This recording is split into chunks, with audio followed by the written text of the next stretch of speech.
My name's Sam Selikoff, and this is my first React Conf, actually. It's been awesome so far.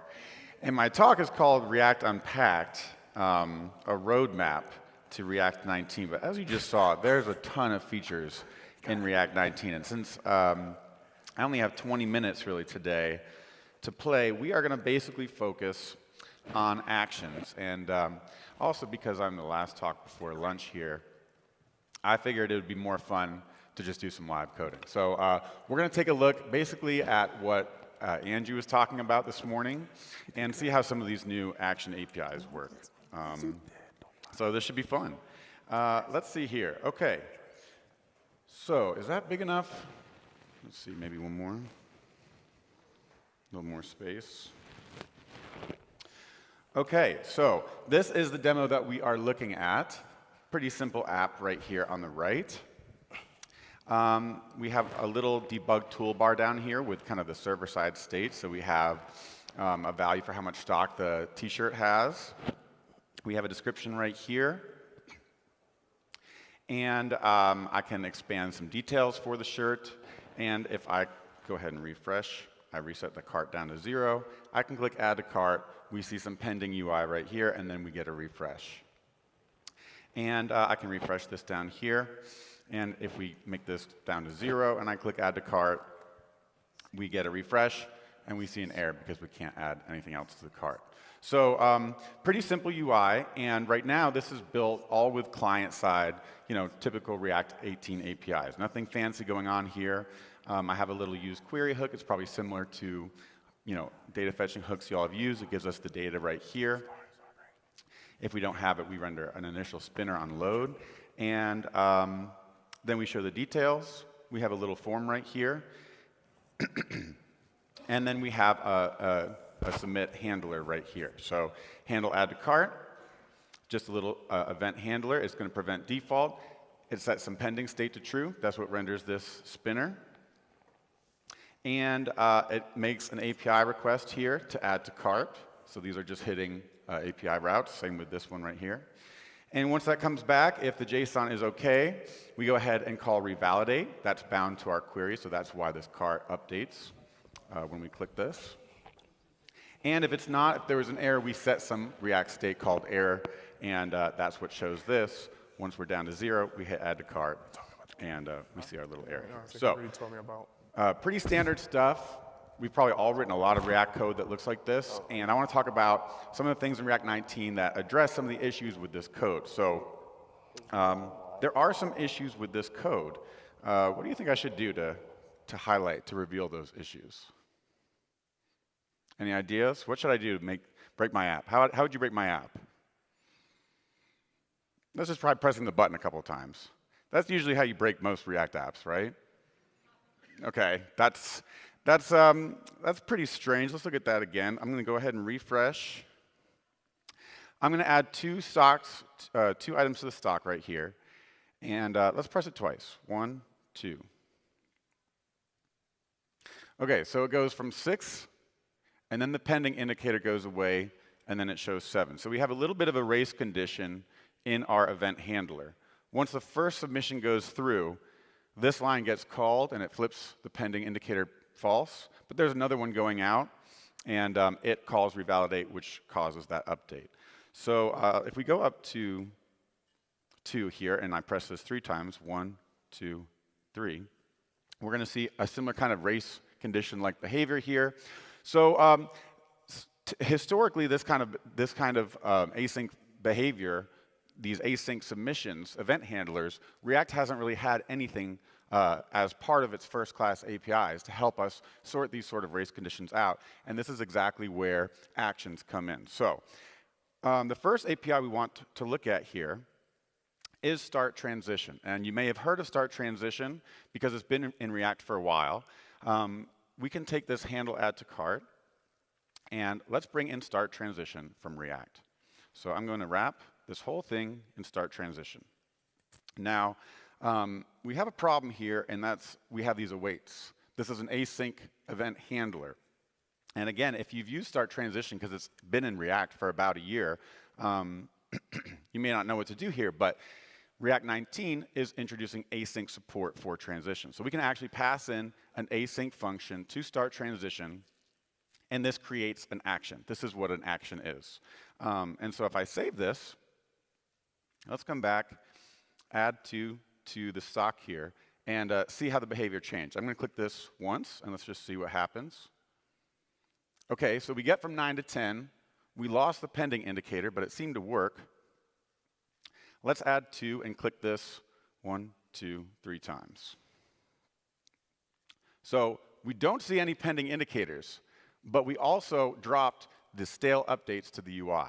So our UI didn't update for any of those kind of stale updates. The app waited for all of the async transitions to settle before making an update. So right away, it's a huge win. We didn't have to really change anything about this logic here. This kind of goes back to what Josh and Joe were talking about in the keynote about how this is really a coordinating local updates with asynchronous functions. This is a great way to do it, and we really didn't have to change much at all. But how do we get that pending indicator back? Because that would be nice to have right here, and we don't have it anymore. Well, if we click Add to Cart, we're not seeing it. And it's kind of weird, right? We're calling setIsPending right here in our function, and we still are rendering from this state. So why aren't we seeing this in our UI? Well, anything that is inside of start transition is a low priority update. You might hear it called low priority or non-urgent. And the whole idea with transitions is it's kind of like a bomb shelter where React can kind of make all these updates in the background without blocking the current UI, still keeping it responsive, and wait until all of those actions settle before it applies updates to the UI. So that's great for things like this revalidate function or our error, right? Because those come in all at once. But this pending state, that's not very useful to us. When we click on this, setIsPending to true is being called in the background, but we want it to actually apply to our current UI. So what we can do is bring in another new hook called useTransition. And this hook is going to give us 2 return values, a Boolean and a start transition function. So we get the isPending right here, and we also get start transition like this. So now we don't need to import start transition from React anymore, and we don't need our own isPending state. So we can delete this whole thing right here, and we can also delete this, and we can delete this. So now if we refresh, add 1 to the stock, let's click it once. We got our pending flag back, pretty cool. Let's go ahead and add 2 and click this 1, 2, 3 times. And now we don't have any of those race conditions at all. We get a single update, again, once all actions settle. Very cool stuff. So these actions are solving a lot of these kinds of problems for us. I kind of think of it like useEffect lets us put a lot of this imperative logic inside of these declarative boundaries. And transitions are kind of letting us do the same thing for asynchronous functions. So let's talk about this start transition function right here. This is pretty cool. We like the behavior that we're seeing. Does this mean we have to wrap all of our event handlers everywhere and start transition all over our app? Well, this is where the action function comes in on the form element. And Andrew talked about this as well. So instead of just using an event handler, handle add to cart, maybe handle submit is the generic version of this, we're going to change this to the action prop. And actions don't get the event like this, so we don't need this. And we don't need to call prevent default right there. So that's kind of the first benefit. Actions on a form already know we're submitting a form. They're going to prevent the default for us. They're going to do some other cool stuff like progressive enhancement, like Andrew talked about. But that's kind of one little cleanup right there. And then secondly, we want to go ahead and rename this from handle add to cart to add to cart action. And this is just a convention. It doesn't actually have any behavior, but this is a nice convention for passing functions to the action prop. And in the future, UI libraries, things like Radix, might expose action props on their calendar components. And so things like that would be good to, this is the kind of convention that the React team has set for us here. So we have an action. We're still calling start transition. Let's refresh this. Let's add 1 to the stock and click add to cart. Looks like everything's still good. Nothing's really changed. 1, 2, 3, everything's still working. But let's go ahead and delete start transition. So I'm going to delete start transition. And now we're just back to a good old async function. Let's refresh this. And now if I click add to cart, well, it works. We've lost our pending state because we're no longer using our own start transition. But if we go ahead and add to the stock right here and click this 1, 2, 3 times, we are going to see the same batching behavior. We get a single update once all actions settle. So this is kind of the way we use actions on the form element, and so we don't have to call start transition everywhere in our app. But now that we're not using this use transition hook, which can be nice if you're not using a form or you just want access to the pending state, how do we get that pending state back? Well, there's actually a couple ways. If I delete that and we go ahead and organize our imports, get rid of things that we're not using here. The first way, if you remember, Lydia mentioned the use form status hook. And that gives us the status of any pending actions that are being submitted on a parent form. And you can think of it, the form is kind of like the context provider. So we need to make something as a child here in order to use that. So pending, let's just make, actually let's just make this called pending. And this is like, it's kind of useful for design systems. It makes it easy to share these around different forms. We'll talk about a second way to use it, which I think is going to be more common, but I just want to show this. So pending, let's say, takes in children, which is a React node. And it's going to use form status, right? So status returns an object, and we can destructure this and see what's inside. We're going to see has all this cool stuff about the last submission, including its pending. So if we're pending, then let's go ahead and return children. And now when we click this, we'll render our children if the form is pending, and it goes away if not. So we can just stick our spinner right back in here, just like that. And now you could drop this in any form that has an action. Again, it's really nice that React now speaks the language of async transitions. It's really like, I think of actions kind of like first-class promises that React understands. And so any form that takes an action that's coming from anywhere will trigger this pending component. So this is a nice little pattern you can see for getting our pending indicator back. So if we add 2 again, we're going to see the same behavior, 1, 2, 3. The pending indicator stays there the whole time. The UI only updates once all the actions are settled. But let's look at the second way, which is not going to be this pending component. It's actually going to be use action state. So use action state is another new hook, and ignore the import right here. This is just a local one because these are React Canary-driven conference demos. But it all works exactly the same. It's just a little local version. And how does use action state work? Well, just like use state, use action state gives us some state, and it gives us an updater function, right? Use state gives us a state and an updater. Use action state gives us a state and an updater. The updater in this case is the action, right? It's the actual action that we're going to pass to our form, but it's the function that updates the state. So that's how to think about the signature of these hooks.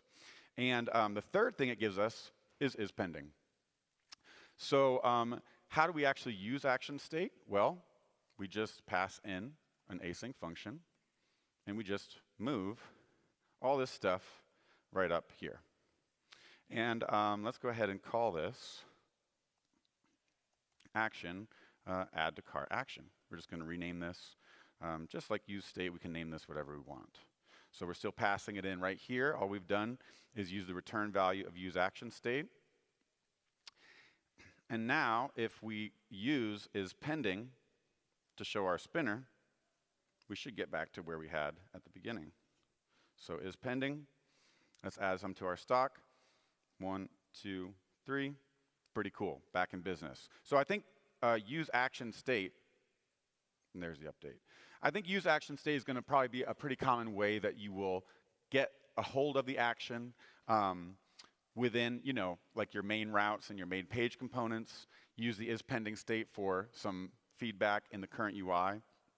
But what about this state right here? We haven't used this argument yet. What is the state value from this hook?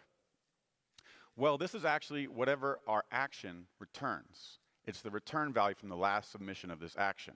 So if you hover this over right now, you see it's void because we don't return anything.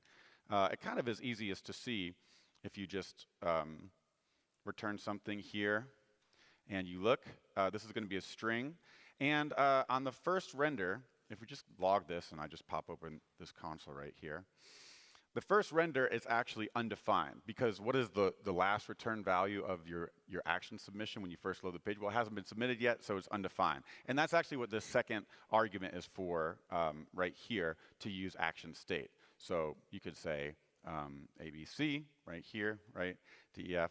So when you first load this, you get that initial value. But for our case, undefined is just fine. And then once we actually submit this, we see undefined. Once we submit this, we see that return value. So what do we want to use this return value for? Well, this return value is useful for anything you want to use from your action that you want to use in the current UI. And what are we doing with this error right here? Exactly that, right? We're seeing if we have an error from our action, let's go ahead and set that state in React and show it right here, that it's out of stock. So this seems like a perfect use case for state. So instead of setting the error right here and right here, let's just return this. And that way, this state variable is just going to be an error. And if it's null, it means our action didn't return anything, or it wasn't run yet, and so we don't have an error. But if it does exist, it means we're in this branch of our action, and so we want to show that error. So let's get rid of this state right here. Get rid of that. And down here, we're still rendering error and this little p tag in red in case we don't have a stock, in case we have an error. So let's try it out. There we go. Let's add one. And it clears. So pretty cool. Everything's working just as before, but we don't even have use state anymore, kind of like Ryan was saying, you know. State is still very important to React. It's still the state setting that is making this all work, that is allowing React to kind of update our app in the background. React state is powering all of this, but from our perspective, we don't really have to use a lot of this stuff. And I think this is pretty cool. If we actually just come here and take a look at the diff and what we have, let's see. Maybe I can just close that for a second so we can get this full screen. This is what we started with over here on the left. We had our own state managing for the error and the pending state. We had an async function handler for handling the submit event where we had to prevent the default. We flipped the pending to true. We waited some stuff. We flipped it back to false. We saw that gave us some raise conditions. And over here, we just bring in use action state. Our business logic right here is very similar. It's kind of the same.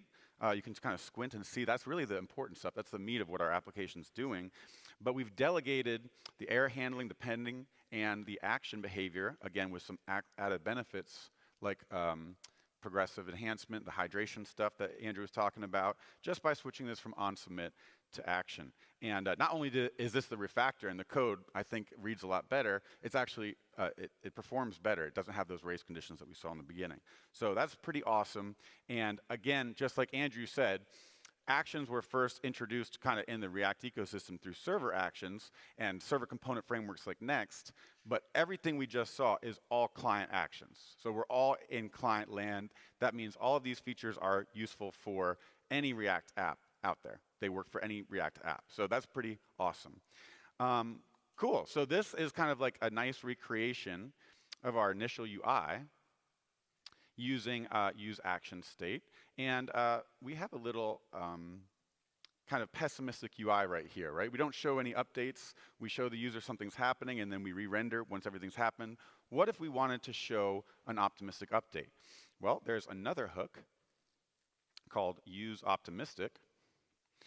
And this is a really cool hook. I really like this one. So what is use optimistic? It's kind of like use state again, so it kind of gives us the same two things, except it's going to be derived from some server props, some other props, but usually from some server props. So let's pass in the initial value of data. And this is going to give us optimistic data and set optimistic data. So just like use state. And let's start by grabbing optimistic data. And right here where we're rendering the items, let's save this. And we're going to see that everything is basically the same. So that's pretty cool. Nothing really changed. Well, what's the point? Well, the point is if we come here to our form and we go ahead and invoke this, we can use this set optimistic function to update the data that it represents in the client while any actions are pending.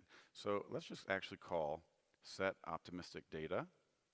And what are we going to do here? Well, data is this object that we get back from our cart, has a bunch of properties. Let's just copy those properties over. And what do we want to do when we actually click this if we wanted to make an optimistic UI? Right, when we click this, if we're assuming that the submission is going to go through, we think the cart's going to go up by 1, right? And right here, we're rendering optimistic data.items. So let's just say that the new optimistic items is d.items plus 1. So let's refresh this. And when I click, look at that, 34. Let's add some more. 35, 36, 37. So this is basically giving us a portal into the current UI. It's letting us make changes. But once all the actions settle, anything we've done, any calls we've made to set optimistic data get thrown away. They get discarded. And we revert back to the original server data that's passed in right here. And this is really cool because check this out. If I go back to toStock and I click this 1, 2, 3 times, we're going to see optimistically we're showing 40, but once all of those finish, we go back down to 39. And this is another point that Andrew made, which is the traditional form action model, where you kind of just submit a form and then you refresh from the server. There's something that's forgiving about it. It's very forgiving because if you make a mistake, you're just going to regenerate your UI at the end of the day. And so you don't have to worry about things that you manage on the client disagreeing with the server-side data. And this is basically the design of optimistic. Once all the actions settle, all of these optimistic updates are discarded. They're completely thrown away. And so that means that your app is guaranteed to render exactly the same whether or not you're using optimistic. It's a really neat property of use optimistic, that once your app is in a settled state, it renders exactly the same as if you didn't use it. And it's actually, that property is also true of suspense. When you have suspense boundaries, they render their fallbacks when your app is in a pending or a loading state. But once your app is settled, an app with suspense and an app where you just comment out all those suspense boundaries will look exactly the same. So it's a nice forgiving model, and I think it's a really cool hook. So those are the client hooks. Again, we haven't even talked about server actions or server components, but the cool thing is that all of these work with server actions and server components. So I'm here next, and I have a client component. If I just made this, let's just make this a server component. Let's see what this change would look like. I'm just going to comment out all of this client stuff. And this is the last little demo here. And here we see kind of the skeleton of the UI. Now I'm in a server component, so I want to make a query directly. I don't want to make an API query. Let's look at this API cart route. And we see it's just doing this. So let's just kind of inline this right here. This cart has an ID and it has an items, or it's null. So if there's no cart, let's just not found this, just so we can make sure we have a cart down here. And let's bring back our cart's items. So there we go, refreshing the app. We don't have a loading state anymore because we always have the data, since the server components block on fetching the data. Pretty cool. And how do we get, so we don't need this. What about this action right here? Add to cart action. Let's bring this back to kind of how we had it before. We have an add to cart action. We can't use action state, so we don't need that. Let's undo this. And let's just go back to function. This is an async function. add to cart action. But we are in a server component now, so we can't pass functions directly to client components unless we make them a server action. So let's actually just mark this with use server. And again, we don't want to make a fetch call. Let's just pop open add to cart, the route right here. And it looks like it's just calling this add to cart function, so we'll just replace this like that. We'll go ahead and import this. And that's going to be the JSON response. So if we're OK, well, we don't know what to do to revalidate yet. But let's see if this works. I'm going to add something to my stock, press this. We're not seeing an update. That makes sense because we didn't revalidate. But if I refresh, we do see it worked. How do we revalidate in next? Here we call something called revalidate path. This is one way to do it. So let's just add that right there. Go ahead and organize our imports, clean that up, refresh. Now when I click add to cart, eventually we see an update. But we don't have any of the feedback, the pending state. Let's see, or the error. Let's see if we have no stock left. Whoops. If we have no stock and I hit add to cart, nothing happens. We don't see any feedback, but of course there was an error. And so at this point, you could make a client component and basically do everything we just did. But you can also get a little creative with your client components, the interfaces they expose. And I'm just going to import a form component right here from components/form. And let's see. Oh, as form. From, thank you. It's lunchtime. So I'm going to switch form with form.root. Okay. And I have a form.pending that we can use to render the spinner. Let's import this again, because I just commented that out. And now we get our pending indicator back. And what if we go down and we have an error? We don't see that, but I also have a form. Before we were rendering this with state. We don't have state because we're in a server component, but I can just actually, change this to form.error.